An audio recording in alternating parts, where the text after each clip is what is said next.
Well, hello there. Shalom. This is Tony from Ephraim International Ministries.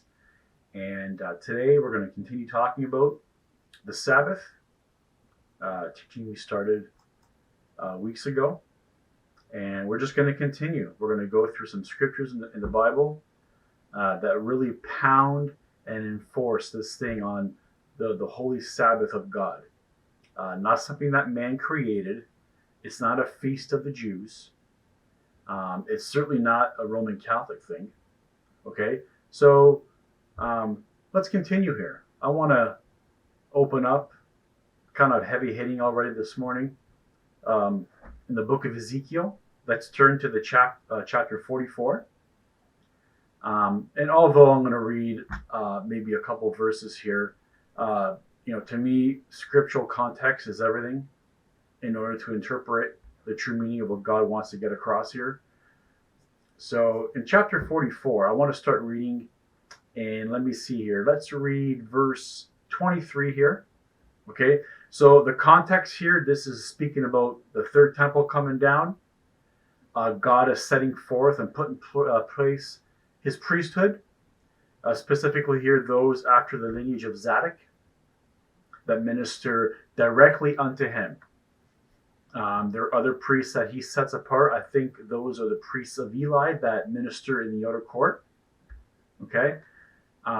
So, starting at verse 23, I just want to read a couple verses here. It says, "And they shall teach my people," who is this? The Zadok priesthood. "They shall teach my people the difference between the holy and the profane, and cause them to discern between the unclean and the clean." Remember, this has already been established in Torah back in the day with Moses.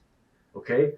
And God is trying to revive this when Yeshua returns in this new kingdom, this new temple. Why? Because the people have no clue. They have to be retaught this stuff. Okay? Again, nothing new here.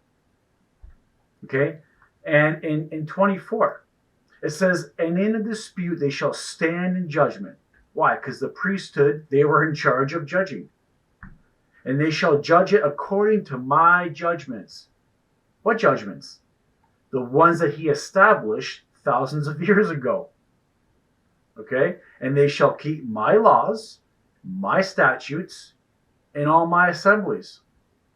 Well, wait a minute. I thought this stuff was nailed to the cross. Why, in God's holy name, is he reviving this stuff in the millennium? Well, maybe because it wasn't nailed to the cross. Maybe we could consider that. "And they shall keep my Sabbaths holy."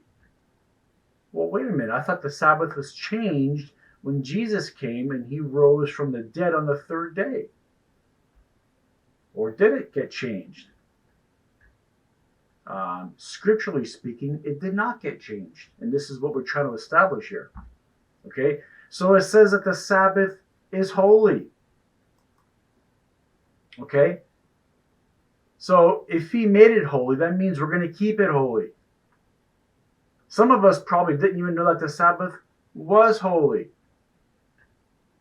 Right? Even though it says it in the fourth commandment, remember the Sabbath to keep it holy. Okay, how many things in God's creation has he made holy? Yes, as a whole, if you read Genesis, it says that it was made and it was good. Okay, and it was. Okay, but not everything he made was holy. Right? Certainly the things that we make are not holy. Some of us think that we walk into a church and the church is holy. Well, if God decides to visit, then the presence of God absolutely is holy. But, as a whole, the churches haven't experienced the presence of God in centuries. And I know that's a kick in the what to some churches, but that's the truth. Okay? Are your Sunday best clothes holy? Okay? What does holy mean? The Hebrew word is kadosh, which means what? Set apart. That's the same word you use in what we read in Ezekiel 44:24. My Sabbaths are holy, kadosh, set apart. Right? I said this a bunch of times. You have the 6 days of the week, and then you have the Sabbath, set apart, holy. right? You have Israel and the nations of the world. Israel is set apart, holy. Okay, so just to get that into your head of thinking, let's go to Matthew 5, and we read this verse 1,000 times, and you know the church doesn't necessarily like this part because they have to write it off because it goes against their Catholic teaching. Okay, but Matthew 5:17, Yeshua comes out hitting hard. He says, "Don't think that I have come to destroy the law or the prophets. I have not come to destroy, but to fulfill." You know, and jokingly aside, some of us stop reading after the first two words, or the first three words, where it says, "Do not think." For truly I say unto you, till heaven and earth pass away, not one jot or tittle shall in any way pass from the law, the Torah, until all is fulfilled. Okay, one jot or one tittle, the smallest stroke in the Hebrew alphabet, the yod, the 10th letter. Okay, until all the law is fulfilled. Are we telling me that everything has been fulfilled? Did I miss the second coming? Did I even miss the 1,000-year reign? I don't think so. Has all been fulfilled? Not even close. We're getting there though. Okay, did Yeshua come and preach his own commandments? I hardly think so, especially when he said before that he doesn't speak nothing of his own will, but everything that he says is according to the Father's will. He didn't come with his own agenda. Verse 19, therefore, whoever shall relax one of these commandments, the least shall teach men so, he shall be called the least in the kingdom of heaven. But whoever shall do and teach them, what? The commandments of God, the same shall be called great in the kingdom of heaven. Heaven forbid you're standing behind the pulpits teaching men not to keep the commandments of God. Heaven forbid. Especially those that are called teachers, that stand behind the holy bema of God, because those men that do so will be judged more harshly. It is a dreadful thing to be teaching against the commandments of God. Okay? Now back to the topic here, the Sabbath. Do you think that the Sabbath was one of the least commandments? I would hardly think so. It's part of the 10. Okay, I would say with God, this is a top priority. Wouldn't you think? For I say unto you that unless your righteousness shall exceed that of the scribes and Pharisees, you shall in no case enter into the kingdom of heaven. Now, were the Pharisees even keeping the law of God? No. They had the impression that they were. Okay, they were doing, portions of the law. Well, I got news for you. Even the heathen do portions of the law without them even knowing. Right, because even within them, even within their creation is built within them a portion of God's law. Okay, a regular old Joe knows whether they serve God or not. They know within them that it's not right to murder people. It's not right to steal. Right? It's not right to commit adultery. They know that. Okay? But what was going on with the Pharisees is that even though they knew some of this stuff, right, and they even went as far as telling others to keep the law, they themselves fell way short of it. Why? Because they're more concerned about the traditions of men. Okay, what were they doing? They were actually adding to the law. Do you realize that today in Orthodox Judaism, they actually have a book on how to keep the Sabbath? And there's over 1,500 laws just on the Sabbath alone. Okay, talk about putting a yoke on the people. Now, what does God say in his law? If you add to or take away, that's not a good thing. Even Revelation talks about adding to or taking away. He's going to add to you the curses that are written in this book. even in the Torah. Okay, and of course, then you have the other side of the ditch of Western Church Christianity that decides to do what? Take away. So you've got Orthodox Judaism that are adding to the law, and then you have organized Orthodox Christianity that decides to take away from the law. So they're both wrong. Okay? So the Pharisees were doing what? They're living the life that they want to live apart from the law. And Yeshua constantly hammered them on it. Okay? Because why? Because the righteousness based on the law is different than the righteousness that the Pharisees portrayed. They have their own version of righteousness. And we'll get into that. But God is going to judge us what? Based on the righteousness of His Torah. That's why it's called the Bema seat of Christ. The judgment seat of believers is called the Bema seat of Christ. Why? Because the Bema is what? The pulpit in the synagogue that what? The Torah scroll was laid upon. Meaning what? We're going to be judged based on the righteousness of God's law. It ain't going to be based on, He ain't going to judge you based on the doctrines of your church. You can throw that out the window. That ain't going to happen. As much as it makes you feel better, that's not the truth. Let's continue in verse 21 here. You have heard it said to the ancients, you shall not kill, and whoever shall kill shall be liable in judgment. Okay? And yeah, there is a judgment to that. Okay, but let's keep reading here. But I say unto you that whoever is angry with his brother, he's taken it to another level. The true meaning of murdering your brother. Like it should actually say here, you shall not murder. Okay? Murdering and killing are two different things. Okay, but that's a different story. Okay, let's continue. But who is angry with his brother without a cause shall be liable to judgment. And whosoever shall say to his brother, Raca, shall be liable to the Sanhedrin. But whoever shall say, fool, shall be liable to be thrown into the fire of hell, which is the lake of fire, Gehenna. Okay?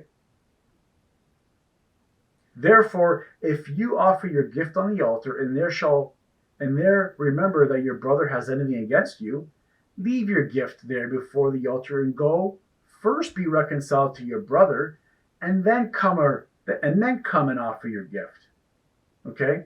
So in verse 22 there, when he's talking about being angry with your brother and hating him, he's actually quoting what? Leviticus 19:17. Okay, and you can read that in your own studies there. It's about not hating your brother. Okay, so he isn't just taking things out of midair just to blow off some steam. No, he's going back to the source and quoting the word. Why? Because at this point the Pharisees had no business in keeping God's law. They had their own version of the law. Okay, that's how far off these guys were. Okay, he was trying to explain to these guys that, listen, you have to reconcile first with your brother before you even decide to bring a gift, which is another commandment of the law, to the altar of God.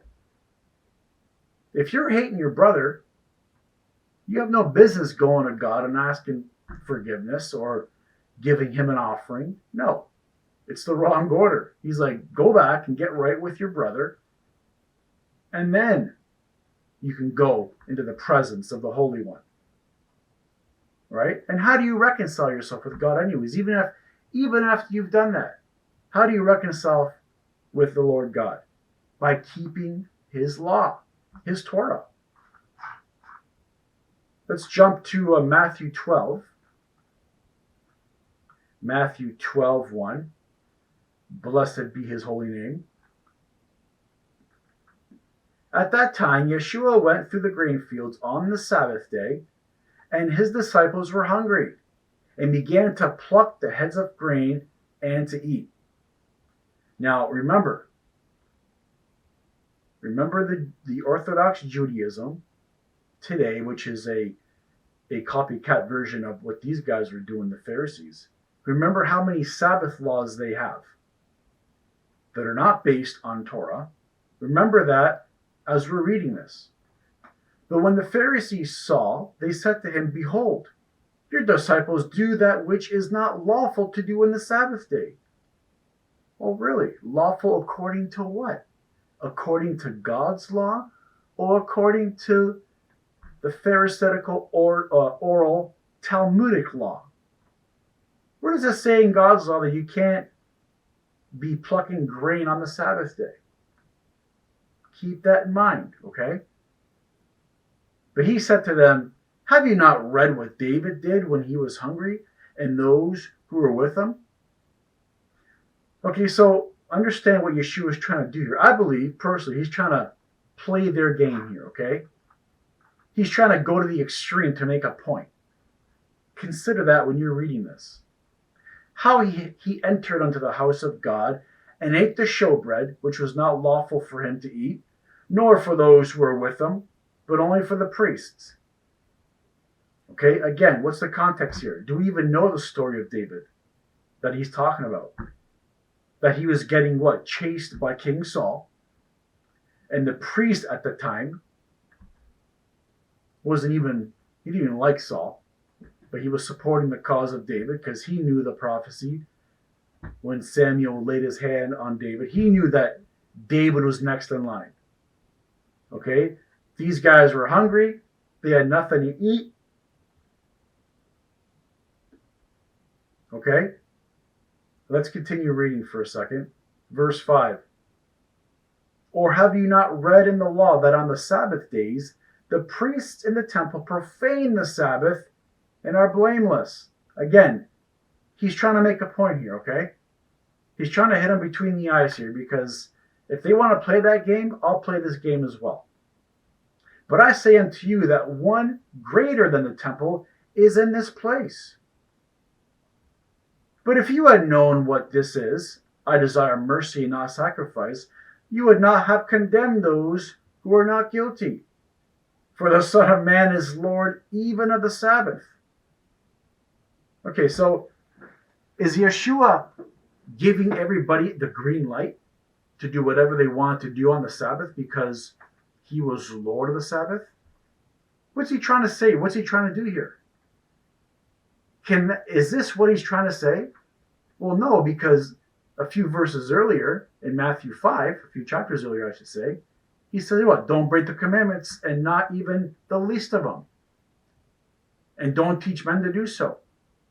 Is Sabbath, is it not one of the least of them either? No, I would say the Sabbath has a weightier matter too. It's probably one of the greatest commandments. So is Yeshua talking out of both sides of his mouth here, or is he trying to make a point? Is he saying to him, okay, I'm Lord of the Sabbath now, so don't worry, because I did it. You don't have to. You are free from the law. There is no such thing as free from the law. There is, however, the Bible talks about being free from sin, which means what? You're keeping the law. But that's a different story, okay? But just for some context here, okay? Now, was he also saying that because he was the Son of God, that he was allowed to break the Sabbath? Well, no, because that would have meant that he sinned. Because breaking the Sabbath is a sin. And we know the Bible teaches that Yeshua did not sin.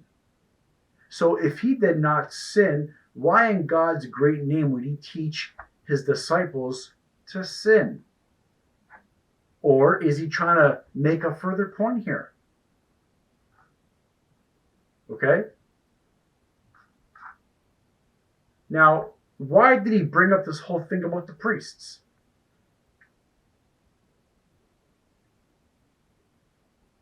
Okay? The priesthood.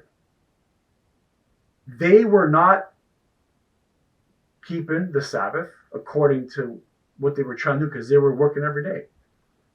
Right? If you go back in Torah, even on Sabbath, they had to prepare the morning offering, the evening offering, right? That involves doing work. You had to slaughter the animal, Okay? You had to offer it up. You had to clean up after themselves. They had a mikvah. That's a lot of work for Sabbath. Now, the question is, why would he bring that up? Maybe it's because he himself is a priest, right? Because he says after that there's one here that's greater. Why did he say that? Because his priesthood, the Melchizedek priesthood, is greater than the Levitical priesthood, the Aaronic priesthood. Okay? And when he brought that up, he was right. They worked all the time, even on Sabbath. Yet they were blameless. Now think about it. He brought up the fact that they were priests. And I just mentioned to you that the reason why he brought it up is because he himself is a priest. Okay? And even at this very moment, he's in heaven on our behalf, interceding for us. Question: does that mean that he takes a break on the Sabbath from interceding for us? Think about it. I would say you better hope now he doesn't take a break. Because if he did, we're probably in trouble.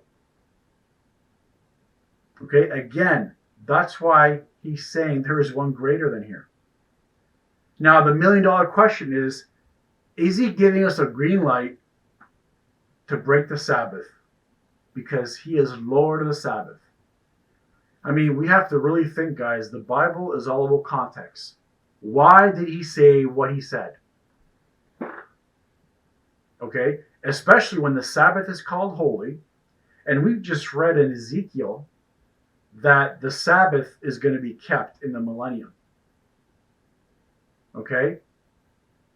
Now, we know how great Yeshua is. And he is. He is the Son of God. But he cannot go against the word established from heaven in the beginning of his Father. He is not greater than that. Not even the Father himself breaks his own word. But now we're free in Jesus to break his word because some pope decided that he wanted to appease the people and keep Sunday worship because they've already been doing that since the days of Babylon. You think he has the authority? Not even the Son of Man breaks the Sabbath, except for when? He has to intercede for us. I guess we already went through that because he's a priest. Okay? Yeshua has a special place. He has a special role that none of us have. And none of us ever will have. There's only ever been, at any given time in Israel, one high priest at a time. There's never been two high priests at the same time. Never. And that has not changed, and it will never change. Yeshua is our high priest. There's never going to be a co-priest, high priest with him. No. That job is for one man. And that man, at this day and hour, is Yeshua HaMashiach, the Messiah. And we need to thank God every day for that he approaches the holy throne room of God on our behalf whenever we fall and sin against God's holy covenant. Well, we're going to leave it like that for this time. We're going to continue talking about this more because this is so important in the eyes of God. And we just need to grab a hold of that, get that revelation knowledge in our spirit, man, because this is everything. So, shalom, be blessed. Until next time.